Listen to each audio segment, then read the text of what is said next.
El Ministerio Apostólico de Enseñanza y Predicación Rema Internacional presenta hoy al Reverendo Fernando García Sotomayor con la proclamación de las buenas nuevas de Dios para tu vida. El mensaje de ayer, el mensaje de hoy y el mensaje para la eternidad a los que tienen hambre y sed de la palabra de Dios. Un querigma de Dios para el que oiga, el que tiene oídos para oír.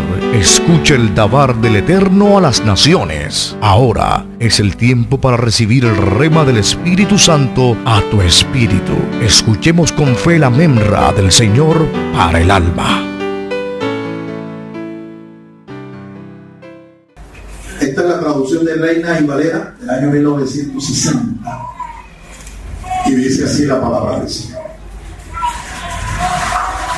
Juan, a las 7 iglesias que están en Asia, gracia y paz a vosotros, del que es y que era y que ha de venir, y de los 7 espíritus que están delante de su trono, y de Jesucristo, el testigo fiel, el primogénito de los muertos y el soberano de los reyes de la tierra, al que nos amó y nos lavó de nuestros pecados con su sangre, y nos hizo reyes y sacerdotes para Dios su Padre. A Él sea gloria e imperio por los siglos de los siglos. Amén. Padre, gracias te damos por tu palabra. Gracias, Señor, por la oportunidad de poder meditar en ella. Enséñanos, Señor, ahora por tu Espíritu Santo, las verdades espirituales, Señor, que en ella están contenidas. Danos un corazón entendido de tu palabra y permite, Señor, que podamos ser edificados por medio de ella. Te lo rogamos, Señor, en el nombre de Cristo Jesús. Y te damos las gracias, Padre. Muchas gracias. Amén, amén y amén. Esta disertación, Adonai en la iglesia. Adonai, ¿quién es Adonai? Señor. Ese no es el personaje de una novela. Como un protagonista de una novela aquí que pasaron en televisión se puso ese nombre. Adonai es una expresión hebrea.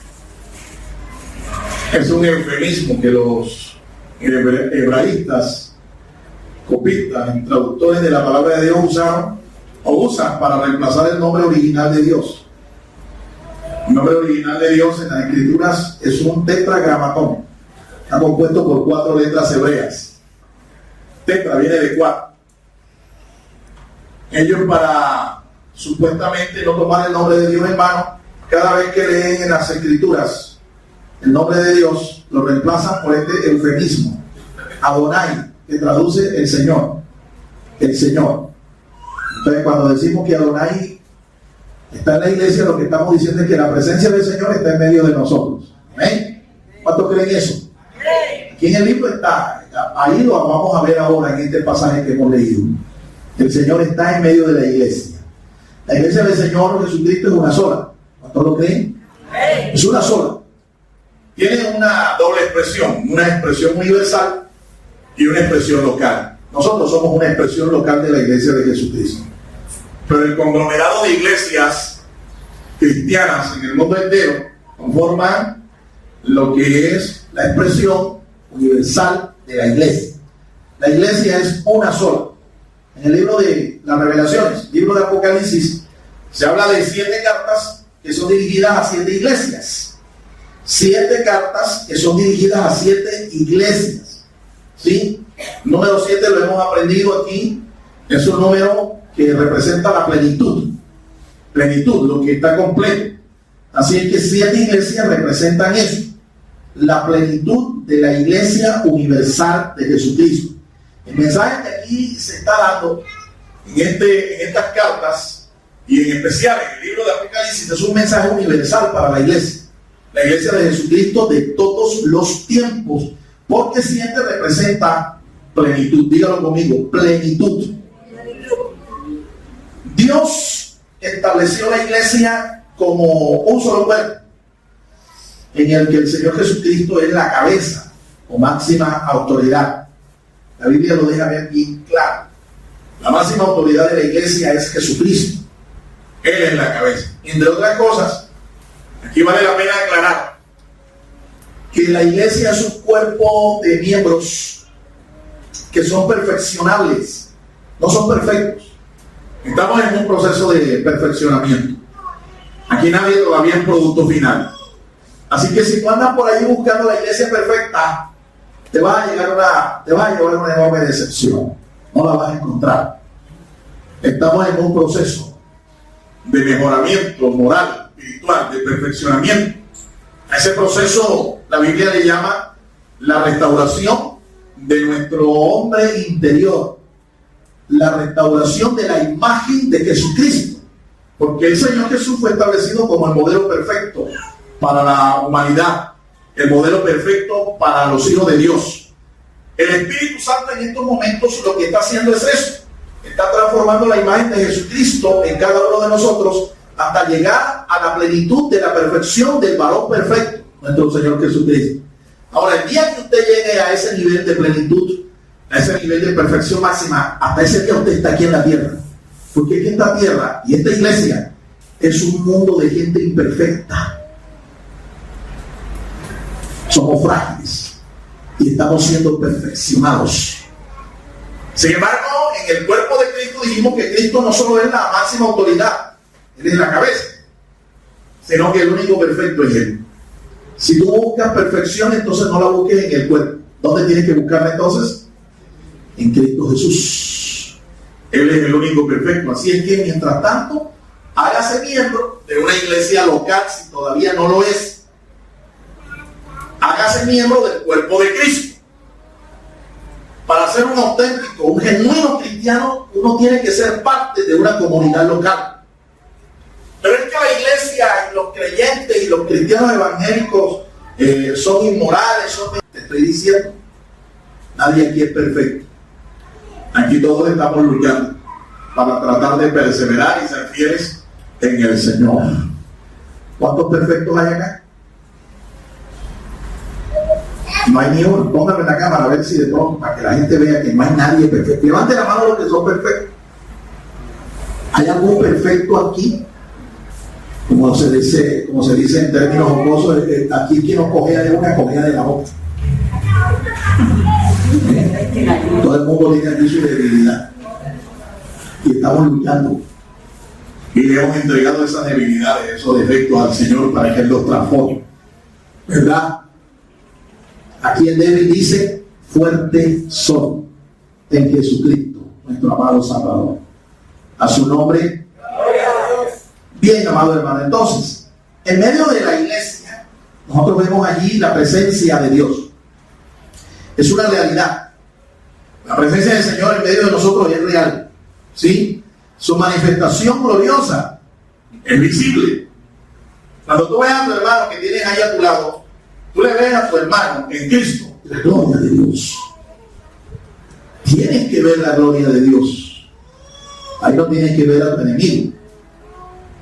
Mis hermanos en Cristo son el reflejo de la gloria de Dios. Y todo el que está en Cristo tiene que ser un reflejo de su gloria. Un reflejo de su gloria. Dios está presente en medio de nosotros y nos hace manifiesta su gloria.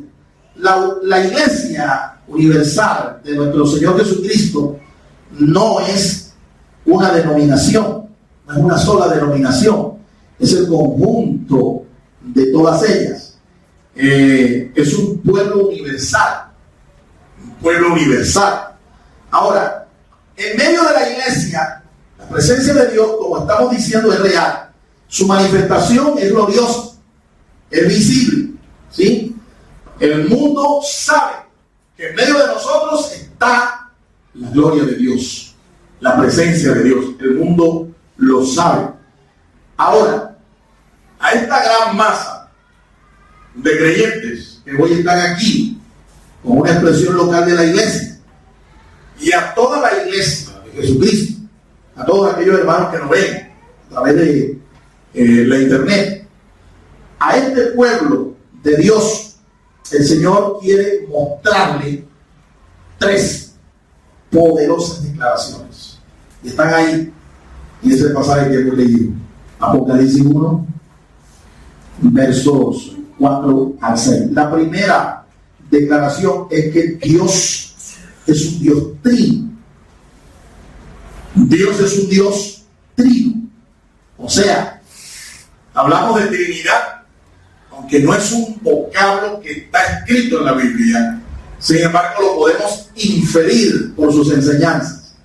Lo podemos inferir por sus estudios. Al estudiar la palabra de Dios, al estudiar la naturaleza de Dios que está aquí revelada en su palabra, nosotros nos damos cuenta que Dios es un Dios trino. Un teólogo lo simplificó y dijo sencillamente que Dios es 3 en 1 y 1 en 3. ¿Y cómo lo sabemos? Bueno, mire el texto que acabamos de leer. Hay una expresión, dice gracia y paz en el texto. Gracia y paz. ¿Sí? Normalmente este es el saludo del Señor, de Dios el Padre, en todas las cartas. Dios el Padre saluda a todos sus hijos así, de esa manera. Gracia y paz. Pero hay otra expresión. Eso nos habla entonces del querer, de la voluntad, de la presencia de Dios el Padre. Pero hay otra expresión en el pasaje, dice, al que es, al que era y el que ha de venir. Esa expresión, el que es, el que era y el que ha de venir, es una alusión directa a Dios el Hijo, nuestro Señor Jesucristo. En la carta a los Hebreos, el escritor dice que Jesucristo es el mismo de ayer, de hoy y por los siglos. Hebreos 13:7 dice eso. Jesucristo es el mismo de ayer, de hoy y por los siglos. Y el Señor, cuando se revela, no solo en el libro del Apocalipsis, sino en toda la Biblia, se revela como aquel que era, aquel que es y aquel que será, el que ha de venir. ¿Cuántos dan gloria al Señor? Y hay otra expresión, ahí también está en el texto, dice, y a los 7 espíritus de Dios, ¿sí? Los 7 espíritus de Dios. Dios no tiene 7 espíritus, Dios tiene un solo espíritu. Dios es espíritu. Esa es una alusión directa al Espíritu Santo del Señor. Y una alusión que nos está hablando de la plenitud de Dios en el Espíritu. Plenitud espiritual. 7 indica eso, plenitud. Es el número de la perfección, es el número de Dios, es el número de la plenitud. De eso nos habla. Ahora, esos 7 espíritus que están allí no son 7 espíritus, es uno solo, pero nos habla de 7 virtudes que están en el Espíritu Santo y que estaban también presentes en el Mesías, nuestro Señor Jesucristo.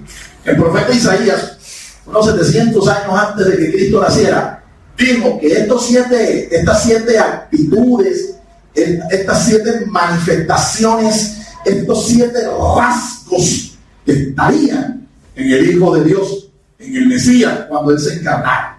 ¿Dónde está escrito eso? Vaya conmigo ahí el libro del profeta Isaías, capítulo 11 y el versículo 2. Libro del profeta Isaías, capítulo 11 y el verso 2. Dígame amén cuando ya lo consiga. ¿Lo puede leer en voz alta? Léalo. 11, el verso 2. Léelo en voz alta, por favor. Y reposará sobre él. Reposará sobre él. Cuéntela, vaya contando. Sobre él el espíritu de Jehová. 1. Espíritu de sabiduría. 2. Y de inteligencia. 3. Espíritu de consejo y de poder. 4. Espíritu de conocimiento y de temor de Jehová. 5. 6. Ahí se contaron, ¿no? Hubo 2, me volé uno. De conocimiento y de temor de Jehová. Conocimiento y temor, serían 7. Cuéntala para que vean, una por una. No te equivoques. 7 manifestaciones. ¿Ven? ¿Ya lo verificaste? ¿Lo contaste? ¿Cuántas manifestaciones son? 7. Ahí están completas. Todas se iban a manifestar en Jesucristo, el Mesías, cuando Él se encarnara. Eso lo dijo el profeta Isaías 700 años antes de que Cristo naciera, se encarnara. Así que 7 nos habla de plenitud, 7 nos habla de la presencia del Espíritu Santo. Entonces fíjate cómo está presente Dios el Padre, Dios el Hijo y Dios el Espíritu Santo en medio de la iglesia. En medio de la iglesia. La presencia de Dios está aquí en medio de nosotros, pero cuando decimos la presencia de Dios está en medio de nosotros, estamos diciendo que la presencia de Dios el Padre, la presencia de Dios el Hijo y la presencia de Dios el Espíritu Santo está en medio de nosotros. ¿Cuántos lo creen? La segunda verdad la segunda declaración que el Señor quiere que nosotros sepamos es que el Hijo, nuestro Señor Jesucristo, es el ministro principal en la iglesia. Es el servidor principal en la iglesia. A Cristo se le llama aquí, en el pasaje que hemos leído, testigo fiel. ¿Sí? Ahí se le llama el testigo fiel, revelándonos su ministerio como profeta. Un profeta es aquel que testifica, un profeta es aquel que proclama la palabra de Dios, proclama la voluntad de Dios. Cuando se le llama a Cristo el testigo fiel, se le está diciendo que Él es el profeta fiel. El profeta fiel. Ahora, se le llama también al Señor Jesucristo el primogénito de los muertos. El primogénito de los muertos. Al que nos amó, dice, y nos lavó de nuestros pecados con su sangre. ¿Qué revela esto? Esta expresión lo que está revelando es su ministerio como sacerdote. Jesucristo es nuestro sumo sacerdote. Él ofreció su vida como ofrenda. Así que a la vez Él fue ofrenda y fue sacerdote. Su sacrificio, su ofrenda fue acepta. Y por medio de esa ofrenda, Dios el Padre a nosotros nos limpia, nos perdona, nos rescata, nos libera de todo poder del pecado. ¿Cuánto da gloria a Dios? La sangre de Cristo nos libera, dice el texto, aunque la traducción de Valera dice, nos lavó, al que nos amó y nos lavó.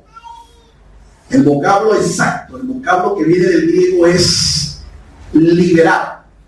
Liberar como producto del pago de un rescate.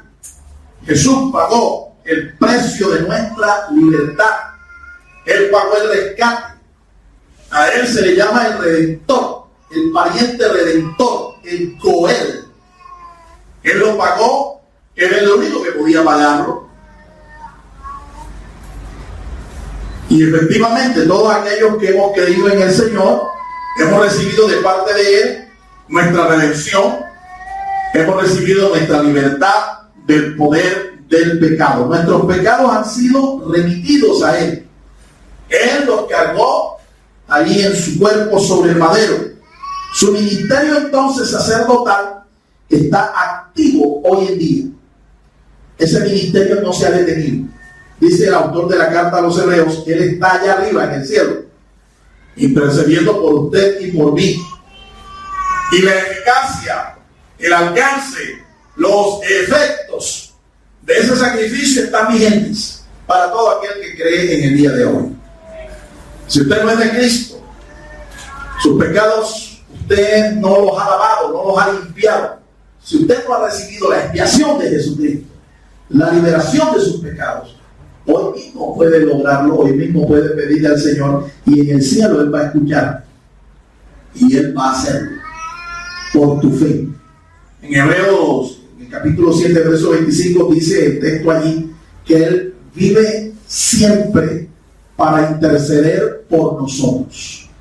Nosotros tenemos a alguien que le está diciendo a Dios el Padre, ten misericordia de mí, ten misericordia de este.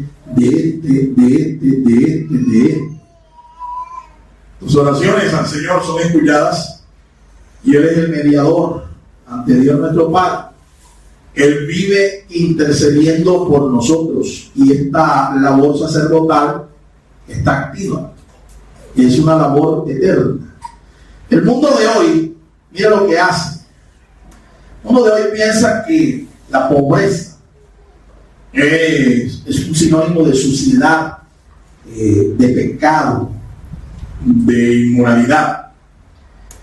Pero no es así, no necesariamente es así. No necesariamente es así. Generalmente, las cosas que son sucias, las cosas que están sucias, provocan repudio, repulsión, ¿sí? Pero las que están limpias transmiten la idea de pureza, de higiene, y eso nos atrae. Esto lo sabe un publicista, lo sabe muy bien. Un publicista sabe eso, ¿sí? Lo sabe perfectamente.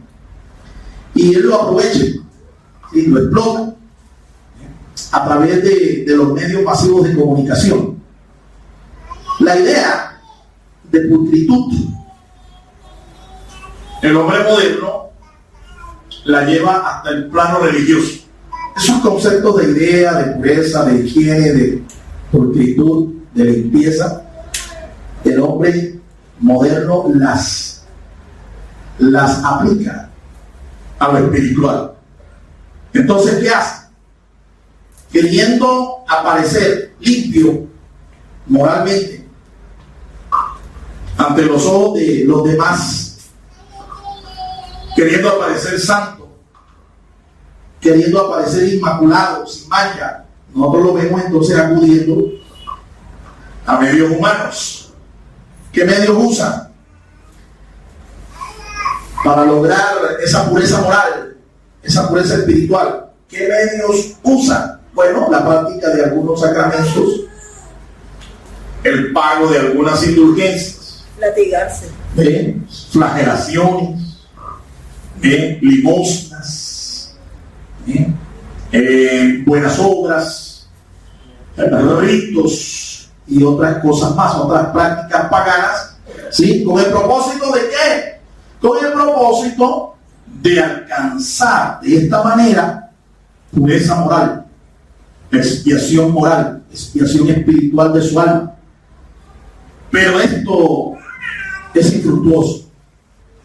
Esto no tiene ningún efecto, esto no tiene ninguna eficacia, ¿sí? Es vano, es completamente vano.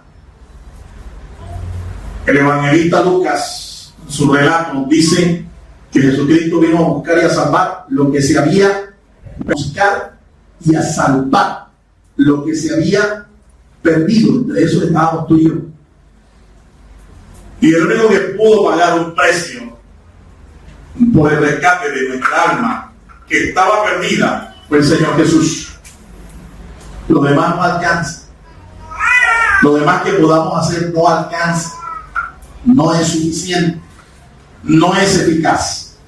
La conciencia, es decir, el corazón sucio de todo pecador, tiene que ser limpiado, tiene que ser lavado, tiene que ser desinfectado, tiene que ser expiado. Y eso solo se consigue a través del sacrificio de nuestro Señor Jesucristo. Es un sacrificio sustituto, porque quienes debíamos pagar por nuestros pecados éramos nosotros mismos. El profeta Ezequiel lo había dicho bien claro: el alma que pecare, esa morirá. O sea, tú pecaste, tú la pagas. Pero resulta que nosotros éramos incapaces de pagar. No teníamos los medios, no teníamos la forma. Pero nuestro Señor pagó por nosotros. Por eso Él es nuestro sustituto, nuestro vicario. Y su sacrificio es capaz de limpiar. No solo cubre el pecado, sino que lo quita, lo quita. Alabado sea el nombre del Señor. Solo Dios entonces proveyó lo que nos podía limpiar, lo que nos podía sanar, lo que nos podía salvar a todos nosotros que estábamos perdidos en pecado. Solo Dios lo pudo proveer. Y en efecto, Dios en su amor, Dios en su inmenso amor, Dios proveyó la sangre de Jesús. Su sangre fue vertida en un madero. Una sola vez y para siempre lo hizo. Una sola vez y para siempre. La sangre, cuando nosotros decimos la sangre de Jesús, Cuando nosotros declaramos expresiones como esta, hay poder en la sangre de Jesús. ¿Qué es lo que estamos diciendo? Lo que estamos diciendo es que la sangre, es decir, su sacrificio cruento, su sacrificio expiatorio, o como un hermano dijo, su sacrificio cruel, porque cruento no es cruel, aunque sí lo fue cruel. Pero cuando hablamos de cruento estamos hablando de sacrificios de sangre. Entienda, en el Antiguo Testamento habían varios tipos de sacrificios. Habían sacrificios cruentos de sangre, se mataba un becerro, un animal, pero habían sacrificios incruentos. ¿Qué significa? Que no eran de sangre. Ejemplo, harina, aceite, agua, vino, etc. Esos son sacrificios incruentos. Pero el sacrificio de Cristo no fue de harina, no fue de vegetales, no fue de agua. Fue un sacrificio de sangre. Su sangre la vertió, su sangre la derramó. Entonces, cuando decimos la sangre, nos estamos refiriendo de una manera retórica, nos estamos refiriendo al sacrificio de Cristo. Cuando decimos hay poder en la sangre de Jesús, ¿qué es lo que estamos diciendo? Hay poder en el sacrificio de nuestro Señor Jesucristo. A su nombre, ¿cuántos lo creen, hermanos? Amén. Hay poder entonces en ese sacrificio. Eso es lo que queremos decir, eso es lo que queremos declarar, y eso hay que tenerlo bien presente, porque muchos cristianos no lo entienden y usan esta frase de una manera mágica, esotérica, como si esto fuera una especie de amuleto o agüero o algo así por el estilo. ¿Ve? Un conjuro, y no es eso. La sangre es una forma retórica de llamar al sacrificio de Cristo. Las siguientes virtudes. Escuchen por qué es que hay poder en esa sangre. Porque ella tiene virtudes especiales.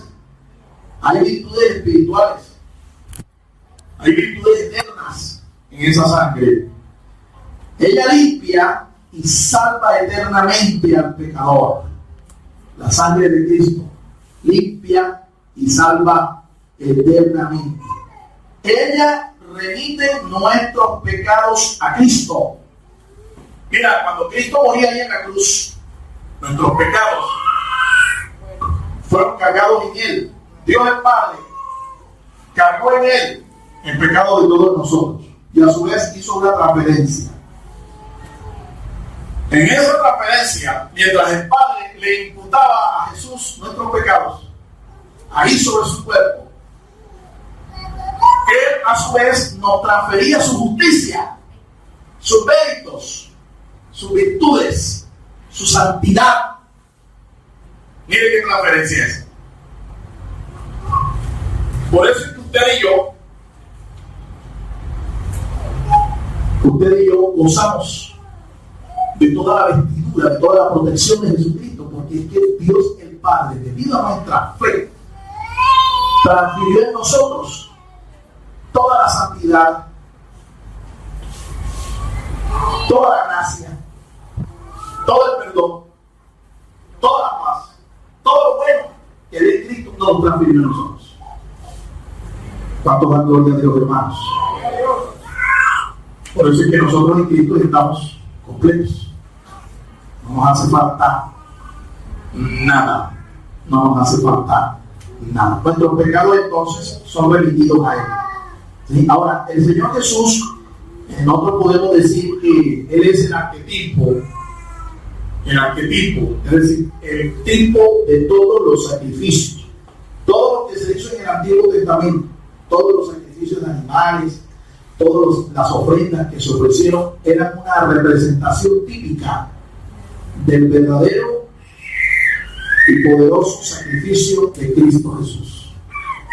Ese sacrificio, Juan el Bautista, un profeta de la ley, el que fue el precursor de nuestro Señor, en los días de su ministerio, cuando él identificó a Jesús, Jesús tomó la decisión de ir a las aguas del río Jordán para bautizarse con el bautismo de Juan. Apenas lo vio Juan, lo identificó y dijo: he aquí el Cordero de Dios que quita el pecado del mundo. Esa sentencia, esa frase, sentenció a muerte a Jesús, porque lo estaba identificando no como el profeta, no lo estaba identificando como el maestro, como el sacerdote, lo estaba identificando como el Cordero, el sacrificio de Dios para quitar el pecado de toda la raza humana. Y Jesús entendió bien eso. Esa no era una frase de alabanza, era una sentencia de muerte. Efectivamente, Jesús es el sacrificio de los sacrificios, el arquetipo de todos los sacrificios del antiguo pacto, el Cordero perfecto, el Cordero que fue inmolado desde antes de la fundación del mundo. ¿Cuántos dan gloria al Señor, hermanos? El más perfecto, el más eficaz. La sangre de Jesucristo entonces nos libera o nos rescata del poder del pecado. San Pablo dice esa verdad en la carta a los Efesios, en capítulo 1, el verso 7. San Pablo dice que su sangre nos redime. Su sangre provoca la redención, produce la redención, el rescate de nuestra alma. Ahora, un médico, el hijo mío, Ezequiel, está estudiando medicina, y este sábado pasado, ayer, le tocó dictar una primera conferencia a un grupo de dermatólogos que estaban haciendo el diplomado, y él le tocó una parte de ese diplomado, pero en la noche anterior, el viernes de la noche, hasta tarde de la noche, él estuvo ahí estudiando y dando como especie de un ensayo, explicándole a la mamá y explicándole a mí lo que iba a hacer. Él como médico ya aprendió, y todos los médicos lo saben, la sangre tiene un efecto purificador. La sangre tiene un efecto de limpieza, provoca una limpieza. Pero ¿qué tipo de sangre? ¿Qué tipo de sangre? Un médico sabe perfectamente, ¿sí?, que existen dos tipos de sangre, ¿sí?, en el ser humano. ¿Cuáles son esos dos tipos de sangre? Una es la llamada sangre venosa, la que corre, la que circula por nuestras venas. Nosotros tenemos unas venas, un conducto a través por donde circula la sangre. Y también tenemos un sistema de arterias. Las arterias no son venas. Hay una diferencia ahí entre las dos. La sangre arterial es la que oxigena el cuerpo, ¿sí? En otras palabras, la sangre arterial, la que corre por las arterias, es la que limpia el organismo, ¿sí?, de la sangre, o limpia todo el cuerpo, ¿sí?, la oxigena con la sangre que corre por ella. Ahora, la sangre venosa no está cargada de oxígeno, ¿sí?, sino más bien de desechos, de toxinas, de microorganismos que son nocivos para el cuerpo. Eso es. Cuando la Biblia habla de que la sangre de Jesucristo nos limpia, ¿sí?, está hablando de esa especie de sangre, la sangre oxigenada, por así decirlo. Cuando el Señor Jesús es el único que con su sangre, ¿cómo se llama? La transfusión. Cuando se hace una transfusión de sangre, esa transfusión que Jesús nos transfirió, ¿qué es lo que hace? Nos oxigena. ¿Pero nos oxigena de qué? Nos oxigena espiritualmente del pecado, nos oxigena de la maldad, de todo tipo de virus y de bacterias espirituales que atacan nuestra alma. El médico lo sabe bien. ¿Cuántos dan gloria a Dios? Para que usted vea que la ciencia tiene que inclinarse ante la palabra de Dios, porque la Biblia, sin ser un libro de ciencia, cuando habla de ciencia es exacta, es veraz. Alabado sea el nombre del Señor. En este sentido, entonces, la sangre de Cristo nos limpia de pecado, ¿sí? Limpia al pecador. Pero la sangre del sacrificio cruento, la sangre de nuestro Señor Jesucristo, también nos justifica y nos protege de la ira de Dios. Cuando el Señor venga, escuche bien, la ira de Dios se va a derramar sobre esta tierra. Pero si usted y yo estamos cubiertos por la sangre de Cristo, si usted y yo hemos creído en los beneficios que se han derivado de ese sacrificio, ni usted ni yo vamos a ver la ira de Dios. Los hombres entonces fueron típicamente protegidos. En este caso estamos hablando de aquel pueblo que cuando Dios lo libertó de la esclavitud de los egipcios, Dios los protegió, Dios los sacó, Dios los libertó. Pero es interesante, recordando la historia, la manera como ellos lograron protegerse. El Señor les advirtió que un ángel iba a pasar, que iba a matar a todos los primogénitos de Egipto. Pero ellos recibieron una instrucción para protegerse. Ellos tenían que sacrificar un cordero, comerlo rápidamente con hierbas amargas. Allí se estableció la primera Pascua, ¿sí? La fiesta de la Pascua. Pero dice que con la sangre del cordero ellos tenían que cogerla y aplicarla en los marcos, los dinteles de las puertas. De manera que cuando el ángel de la muerte pasara, el ángel de la muerte no iba a entrar en esa casa y dar muerte al primogénito. La sangre los protegió. Es igual lo que hace el Señor con cada uno de nosotros. La sangre de Jesucristo nos cubre, la sangre de Jesucristo nos guarda, la sangre de Jesucristo nos preserva, la sangre de Jesucristo nos protege de toda especie de mal. ¿Cuántos están protegidos con la sangre de Jesucristo? Alabado sea el nombre del Señor. Y otro tipo de efectos que produce la sangre, además de los espirituales y eternos, tenemos otro tipo de beneficios. Son todo un cuadro de beneficios que el sacrificio de Cristo nos ha provisto a nosotros. La obra redentora de Jesucristo fue completa, fue consumada allá en el Monte Calvario. Una de las cosas más gloriosas que va a ocurrir con nosotros como beneficio de esa sangre derramada, por creer nosotros en esa sangre derramada, es el hecho de que cuando usted escuche que sonó la trompeta final, ¿sí? Cuando usted escuche que Jesucristo arrebató a su iglesia, las escrituras dicen que va a ocurrir dos cosas en ese evento maravilloso. Los muertos en Cristo, dice la palabra de Dios, que serán como resucitados, con un cuerpo inmortal, un cuerpo que estará protegido, estará blindado contra la muerte, contra el envejecimiento, contra el desgaste. La sangre de Jesucristo nos va a nosotros a dar el beneficio de que un cuerpo glorioso, un cuerpo inmortal vamos a recibir el día que Cristo venga por su iglesia. Pero si ustedes y yo estamos vivos, no podemos entrar al reino de Dios, no podemos entrar a la presencia del Señor con este cuerpo de carne y de sangre. Este cuerpo va a ser transformado, este cuerpo va a ser glorificado. En un momento, en un abrir y cerrar de ojos, será como un torbellino que nos envuelva y el cuerpo nuestro será transformado. Experimentaremos una especie de metamorfosis para poder volar y estar con el Señor.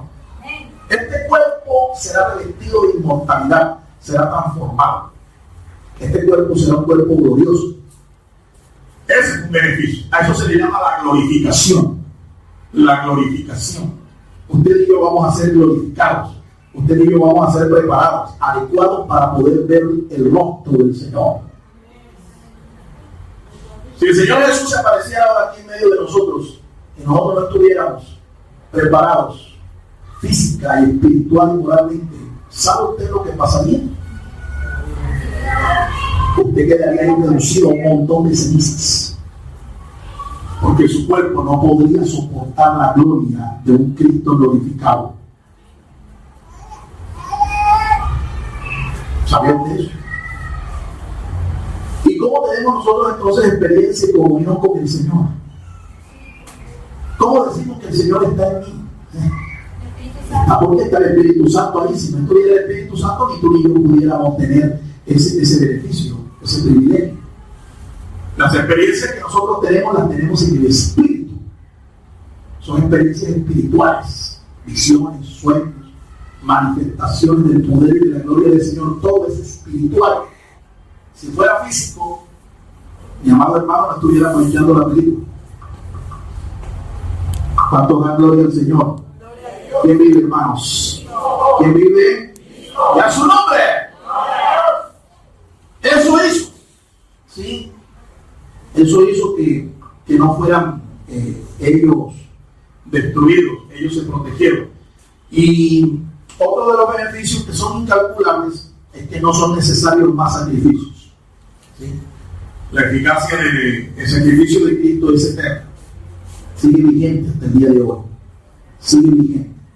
¿Sí? Todo esto nosotros vemos que Dios lo hizo por amor. Lo hizo por amor. Lo hizo porque nos amaba. Nos amó. Y nos sigue amando con amor eterno. Mira lo que dice Efesios, capítulo 5, verso 2. Lea ese texto ahí, por favor. Efesios 5, 2. San Pablo inspirado dice eso.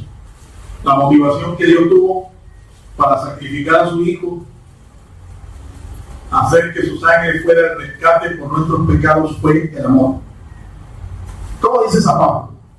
Allí inspirado. Efesios 5, 2. Y andad en amor. Andad en amor, como también Cristo nos amó. Y se entregó a sí mismo. Y dice, ofrenda ahí, sacrificio a Dios en olor grato, olor fragante. Lo hizo por amor. De la misma manera nosotros debemos corresponderle a Él, amándolo hasta el punto, si es preciso, de entregar nuestras propias vidas por amor a Él. ¿Estaría usted dispuesto a entregar su vida por amor a Él, por compromiso con Él?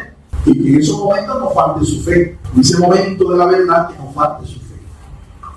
Y número 3, la tercera declaración que nos hace el pasaje es que el creyente ocupa un lugar de privilegio en la iglesia. Usted y yo ocupamos un lugar de privilegio en la iglesia. Somos privilegiados de ello por ser parte de la iglesia del Señor. Somos privilegiados. El texto nos dice que el creyente es una especie de sacerdote espiritual. Dice ahí que fuimos creados para ser reyes y sacerdotes. Dios nos ha diseñado para eso. Usted y yo estamos ejerciendo ahora un sacerdocio espiritual. Tenemos un sumo sacerdote en los cielos al cual dirigir nuestras oraciones. Y el orden sacerdotal tiene nombre. La carta a los Hebreos dice que usted y yo somos sacerdotes del orden de Melquisedec, el mismo orden sacerdotal de nuestro Señor Jesucristo. Él fue establecido por Dios como sumo sacerdote según el orden de Melquisedec. Tenemos un privilegio enorme. Usted y yo podemos orar, podemos interceder, podemos rogar en el nombre de Jesucristo, nuestro sumo sacerdote. En Israel no era sacerdote cualquiera. Tenía que ser parte de una familia. En el nuevo pacto, cualquiera que cree en Cristo está diseñado por Dios para ser sacerdote y en el futuro un rey en su reino. En el futuro nosotros seremos co-gobernantes en el reino de Dios. Co-gobernantes. En el libro de Apocalipsis se habla de un trono que está rodeado por 24 tronos. Capítulo 5 del libro de Apocalipsis. En el verso 10 ahí en adelante. Esos 24 tronos representan 12 a las tribus de Israel y 12 a los apóstoles, que son los representantes de la iglesia. Las 12 tribus de Israel, los 12 apóstoles de la iglesia. Por eso, usted y yo vamos a gobernar en el reino eterno con nuestros hermanos del pueblo de Israel, que también reconozcan que Jesucristo es su Mesías, su Salvador, como lo hizo Tomás. Tomás, el discípulo incrédulo. ¿Recuerdan de esa historia preciosa? Cuando el Señor se les apareció, él no estaba la primera vez y le contaron a los apóstoles, el Señor ha resucitado. Digo, si yo no meto hermano, si no, yo no lo toco, yo no lo veo, yo no creo. Digo, yo creí, yo Tomás en el día de hoy. Tienen que ver para creer. Y el Señor lo que dice es que usted debe primero creer para poder ver. Alabado sea Dios. Y el Señor se le apareció, y cuando se le apareció, Tomás tocó, metió la mano y se postró y adoró. Y dijo, Señor mío y Dios mío. ¿A quién se lo dijo? A Jesús. ¿Qué es lo que estaba diciendo Tomás? Tomás estaba diciendo que Jesucristo era Dios, Adonai, Elohim, no solamente el rey de Israel, no solamente el profeta, el Mesías, sino que era Dios mío y Señor mío, Adonai, Elohim, Yeshua, para todo aquel que me está viendo por la internet. No solo es Mesías, hijo de José, no, él es Adonai, Elohim, el Señor. ¡Aleluya!